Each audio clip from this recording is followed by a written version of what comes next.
bicara tentang estetika atau bisa juga disebut sebagai keindahan atau juga bisa kita sebut sebagai seni. Jadi sebenarnya fitrahnya manusia itu kan tertarik pada keindahan, baik itu keindahan akhlak maupun keindahan bentuk. Dan kemudian kalau mau kita sedikit terjemahkan bahwa seni itu adalah bentuk-bentuk yang indah. Kemudian kalau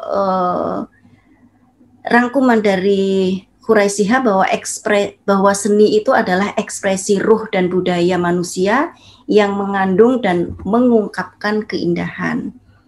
Nah, dorongan seni itu sendiri sebenarnya adalah naluri dari manusia ya.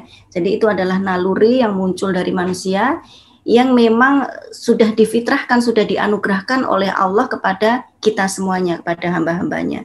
Dan kalau kita membaca di buku Fitrah Based Education-nya Ustadz Hari, bahwa kemampuan berseni ini adalah salah satu pembeda antara manusia dengan makhluk lainnya.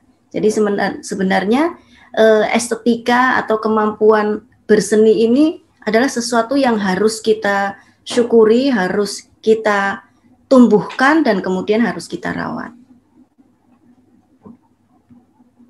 Nah, tapi kemudian paradigma lain yang muncul adalah bahwa ketika kita berprofesi sebagai seorang pekerja kreatif atau sebagai seorang, katakanlah sebagai seorang seniman, banyak yang menganggap bahwa seniman itu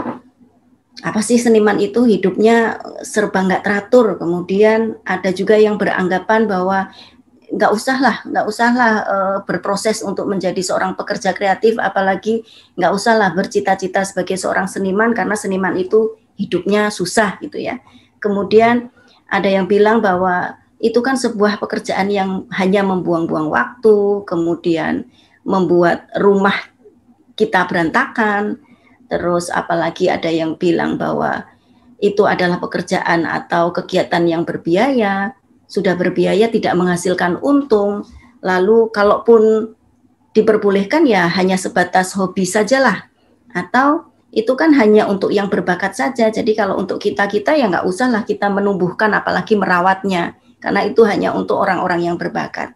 Dan bahkan ironisnya di dunia pendidikan pun akhirnya mempunyai dampak tersendiri. Tapi semakin kesini semakin alhamdulillah semakin terbuka bahwa seni itu memang sesuatu yang harus kita tumbuhkan.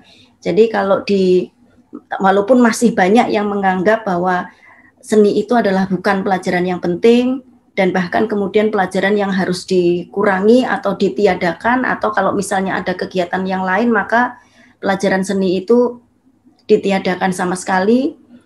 Terus kemudian kalaupun anak-anak mengikuti les tambahan-tambahan atau pengayaan, ya yang eksak-eksak saja, yang jelas-jelas saja, yang lebih konkret itu. Karena kalau seni ya untuk apa? Ini adalah paradigma-paradigma yang muncul, yang masih saja muncul di lingkungan sekitar kita. Semoga ayah bunda yang ada di sini sudah mempunyai saya yakin sudah mempunyai paradigma yang luar biasa, paradigma yang positif ya, tentang seni pada khususnya.